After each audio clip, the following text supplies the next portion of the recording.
Assalamualaikum warahmatullahi wabarakatuh. Salam sejahtera, salam lekap 2026. InsyaAllah petang ni kita sembang-sembang santai lagi dengan perlawanan-perlawanan yang telah berlangsung pada malam tadi.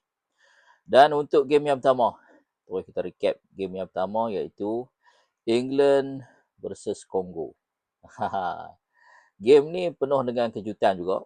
Bagi aku, Congo sangat-sangat baik main dan dapat mengejutkan England di awal minit yang ketujuh kan, melalui Chipenga. Jadi bila standard Congo dah dapat satu gol dengan kita kata apa, bertahan lah kan. Dan England seperti mana yang kita tahu, mereka akan cari cara. Thomas Tuchel tak sia-sia juga kali ini dapat melatih England. Yang mana kita kenal England ni dia terkenal dengan pragmatik. Mereka bisa masuk Euro final dah 2 kali. Jadi mereka sangat-sangat baiklah kan untuk game tentang Congo ni. Akhirnya gol yang dicari-cari itu hadir melalui Harry Kane yang menjaringkan 2 gol. Dan hasil hantaran Anthony Gordon. What a player kan. Walaupun macam-macam kritikan yang orang lemparkan kepada Thomas Tuchel, pasal bawa Anthony Gordon, pasal tak bawa Foden apa semua. Dalam game ni telah membuktikan bahawa dia ada function. Dan Harry Kane, what a player Harry Kane. Di dalam sudut yang kita kata apa tertutup, boleh buat satu gol yang kedua tu pada minit 86 tu. Ni memang antara striker yang terbaik lah bagi aku, Harry Kane yang ada lah ni. Selain daripada Mbappe, Erling Haaland, mana nak cari striker yang macam ni, iaitu seperti Harry Kane ni. Jadi tahniah untuk England, good luck untuk England yang selepas ni akan menentang Mexico, as I expected. Seperti yang mana kita jangkakan bahawa England akan menentang Mexico tuan rumah. Dan akan menentang di Azteca, stadium yang penuh dengan sejarah 1970. Di situ jugalah Brazil mengangkat, menjulang Piala Dunia bersama dengan Pele ketika itu. Kemudian 1986, Maradona menjaringkan gol Hand of God dan juga satu dribble yang sangat-sangat cantik ketika menentang England. Jadi ada peristiwa pahit di Azteca. Adakah kali ini Azteca akan terus menjadi mimpi ngeri kepada England? Baik, untuk game yang kedua, Belgium dengan Senegal. Kalau kita tengok drama yang ada plot twist, inilah dalam bola sepak yang ada plot twist. Sebab apa aku kata macam tu? Asalnya kita tengok semuanya ke arah Senegal. Senegal menjaringkan gol. Gol yang pertama yang dijaringkan oleh Habib Diarra. Kemudian Ismail Assar jaringkan pada minit 51, 2-0. Senegal bermain dengan sangat baik sehinggalah plot twistnya kedatangan, kemasukan Romelu Lukaku ketika itu. Walaupun memang masa tu bila Lukaku dah masuk, memang Senegal menambah lagi satu gol.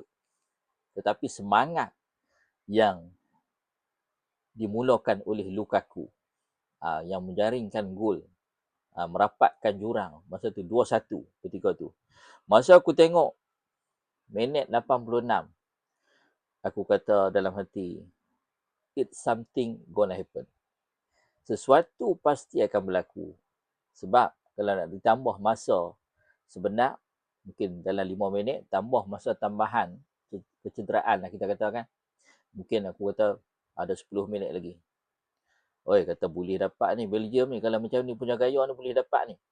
Sekali-sekali tengok, tak lama, 3 minit berselang, Yuri Tielemans yang tak semena-mena tanduk masuk ke gol Senegal yang sebelum itu cuba ditumbuk oleh penjaga gol, tapi tak kena. Lalu Senegal yang sebelah kaki yang sebelum itu mungkin dah terbayang dah round of 16, tiba-tiba diheret ke dalam masa tambahan. Dan lebih menangis lagi Senegal di minit-minit akhir. Mungkin kita kata apa, kalau boleh heret sampai ke penalti, kalau kita kalah pun tak apalah, puas hati dah, penalti dah buat macam mana. Tapi ini sangat-sangat pedih. 120 tambah 5 diberikan penalti. Penalti bang. Kalau kata penalti ni, Allah. Dan penalti tu, duk ingat Lukaku nak ambil. Sekali, Tielemans ambil. Dan gol masuk, akhirnya Senegal menangis di bujur katil. Sebab tu, dalam bola sepak, selagi mana whistle belum ditiupkan, selagi itulah kena berjuang. Dan aku agak terkilan Senegal tak dapat layak ke pusingan 16. Kerana aku membayangkan Senegal ni macam seolah-olah seperti Senegal tahun 2002.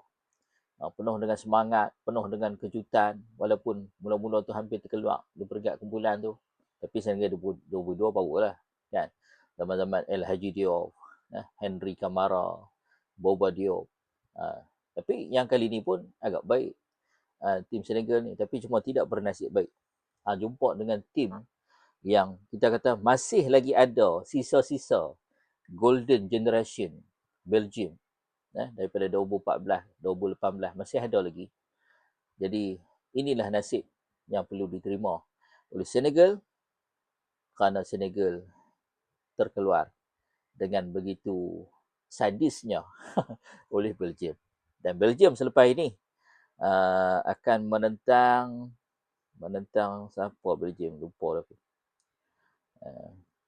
Belgium akan menentang USA. Ni di dalam perlawanan yang ketiga, tutup cerita Belgium Senegal. Dan dalam game yang ketiga ni, USA menang 2-0 dengan Bosnia Herzegovina.